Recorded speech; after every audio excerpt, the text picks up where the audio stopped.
Pinatawan na ng Land Transportation Franchising and Regulatory Board ang kumpanya ng bus na sangkot sa aksidente sa Guadalupe EDSA Busway Station.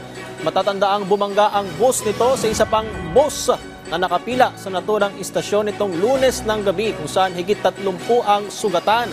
Batay sa paunang ulat, nawalan ng brake ang bumanggang bus. Ayon sa DOTR, inisyuhan na rin ng LTFRB ng show cause order ang naturang kumpanya para ipaliwanag kung bakit hindi kailangang i-revoke ang kanilang prangkisa.